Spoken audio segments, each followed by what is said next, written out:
Lagi-lagi dunia entertainment dinodai dengan kasus photoshoot pekerja seni, dan kali ini biduan dangdut yang terkenal memiliki lekuk tubuh seksi, Pamela Dua Serigala yang menjadi sasaran empuknya. Hari apes itu terjadi pada Jumat 10 April lalu.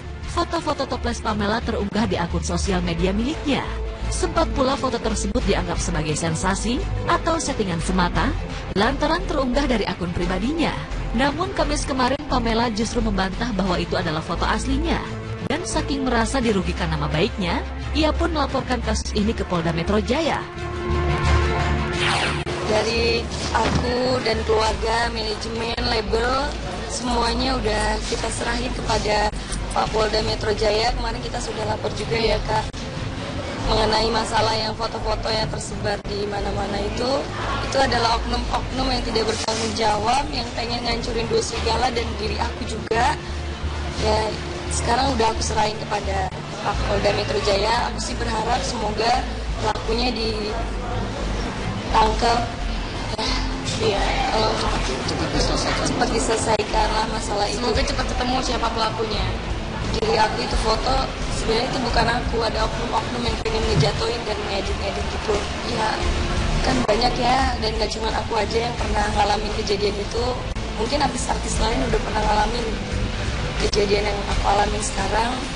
Ya mungkin ada oknum yang ngedit, atau kan sekarang udah canggih ya, udah banyak alat-alat yang bisa ngedit dan bener-bener kayak asli, itu banyak banget.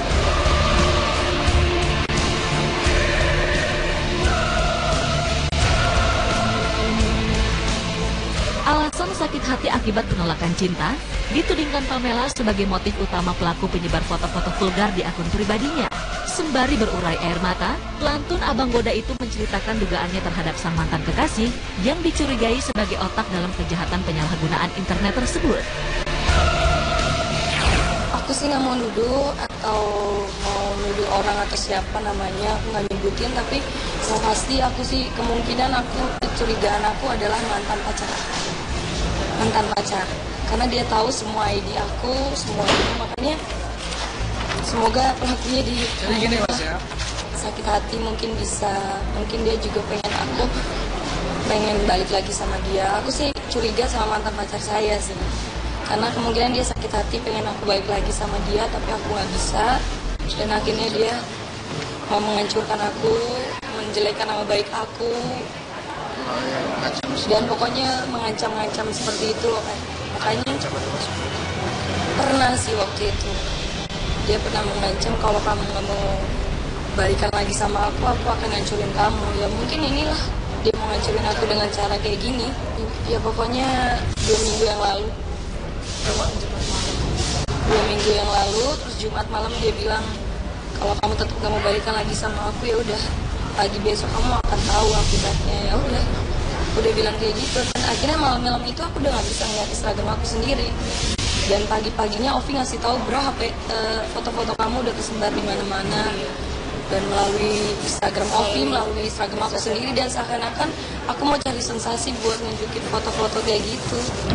Aku udah seharian nangis-nangis karena udah diancam sama dia, kalau nggak mau balikan aku bakal ngancurin kamu. Tapi ya namanya udah gak nyaman, aku juga pengen karir aku dulu, kenapa kamu maksa gitu? Orang aku udah gak cinta, kenapa harus dipaksa? Kenapa kamu ngancurin kayak gini? Gitu. Ini kan udah menjelekkan nama baik aku, keluarga aku juga. Mama aku juga udah malu, udah dijelekin kayak gini. Ya intinya aku udah ngelaporin semuanya ke polisi, biar diselesaikan.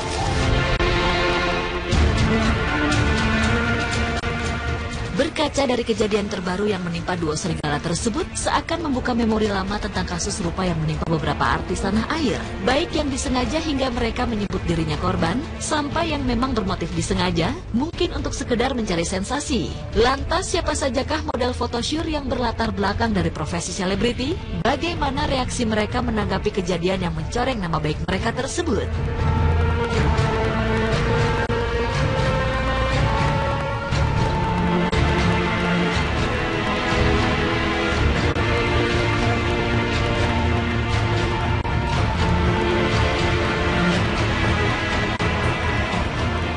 Chelsea Islan tak banyak berkutik saat video privasi dirinya yang tengah berada di dalam toilet beredar luas di dunia maya. Para netizen dengan mudahnya menyaksikan adegan artis yang tengah naik daun itu melepas pakaian atasnya. Meski dengan wajah tanpa riasan make up, tergambar jelas bahwa sosok wanita cantik berambut panjang tersebut adalah Chelsea Islan.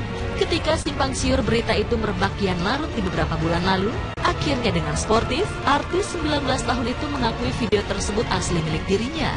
Entah bagaimana kronologinya sampai video itu bisa jatuh ke tangan salah. Bahkan Chelsea pun tak menyadari keberadaan kamera yang mengintai gerak-geriknya dalam ruang tertutup itu. Kejadian yang menimpa dirinya kala berusia 15 tahun itu pun dijadikan cambuk bagi artis kelahiran Amerika Serikat itu untuk meniti masa depan.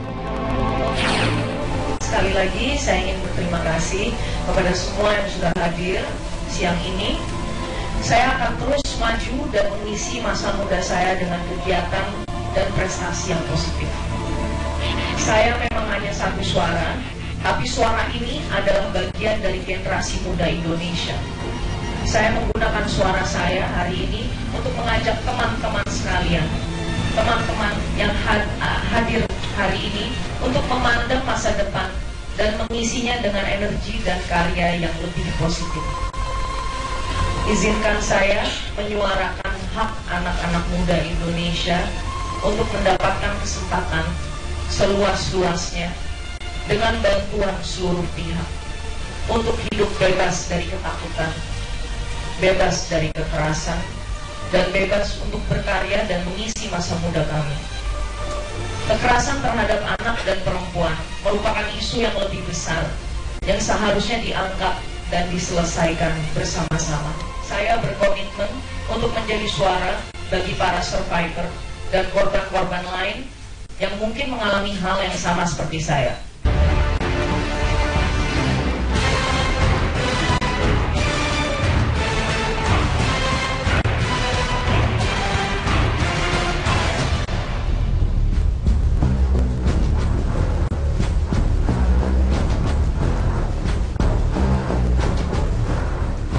November 2013 silam, biduan dangdut Siti Badriah pun terkena apesnya kejahatan di dunia sosial media. Kala itu, pelantun berondong tua itu mendadak menjadi sorotan publik lantaran beredarnya foto-foto toples yang ditenggarai berwajah mirip dirinya. Meski kelabakan, sibat sapaan akrab wanita ini sempat memuji kemiripan model dalam foto tersebut. Dan seakan tak ingin ambil pusing, ia membantah keras bahwa foto tersebut asli milik pribadinya. Sibat memilih bungkam dan membiarkan publik berasumsi sendiri. Kalau masalah itu sih Siti mah ya nggak terlalu mikirinnya karena Siti lagi bahagia-bahagia aja lah menghadapi hidup ini, karena hidup itu terus berjalan gitu kan. Iya. Terus pokoknya nanti itu akan dibahas nanti karena bukan cuma Siti aja yang berdiri gitu, karena nanti juga ada manajemen Siti, jadi Siti sama manajemen Siti nanti yang berbicara yang berluasan. Jadi ya pokoknya Siti mah masih dijalanin, dibawa santai aja apapun yang terjadi gitu kan, yang penting semuanya baik-baik aja, semuanya ngedukung Siti aja sih. Gini aja sih kalau buat job alhamdulillah sih, bukan cuma karena itu ya, kemarin juga mungkin karena usaha Siti, doa dari orang tua, doa dari orang-orang sekeliling juga ya, job mah ya tiap hari ada aja gitu. Masukannya fotonya bagus mbak ke bapak itu ya, pokoknya fotonya bagus lah gitu.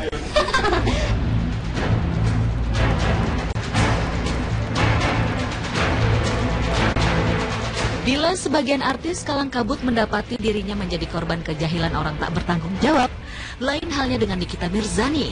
Artis yang memang dikenal sering membuat kontroversi ini pernah pula tersangkut masalah tentang foto toples. Beberapa potret tersebut menyiratkan pose nakal yang diabadikan dalam foto. Nikita menyangkal bahwa model tersebut adalah dirinya, dan foto-foto itu diambilnya secara sadar di rumah temannya. Entah demi sebuah sensasi semata, yang jelas ibu dua anak itu santai menyikapi para komentar netizen yang secara bebas menikmati lekuk tubuhnya.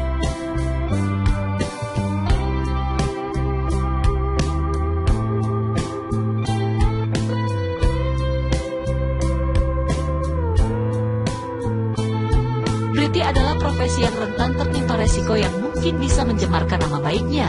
Selain menjadi sorotan publik, para artis inilah yang dijadikan sosok public figure. Semestinya dengan menyadari kenyataan tersebut, mereka yang terlibat sebagai entertainer ini bisa menjadi perilaku serta berhati-hati dalam bertindak. Dan kejadian yang menimpa mereka tersebut hendaknya menjadi suatu pembelajaran agar tak mudah mengabadikan momen yang menyangkut privasi atau menyimpannya di dalam alat komunikasi. Karena secanggih-canggihnya teknologi, akan lebih baik jika kita tak memberi celah bagi para pelaku kejahatan dengan tak sembarangan memotret diri.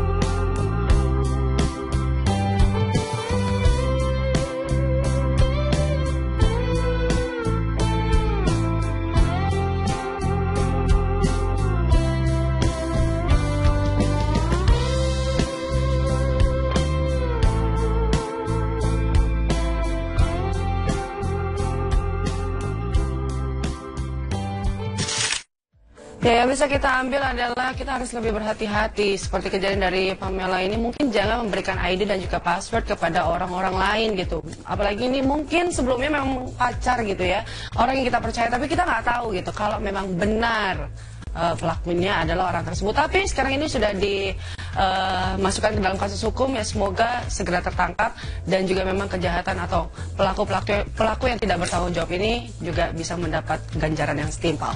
Dan selamat pagi pemirsa, Insert Pagi bersama saya Lenata.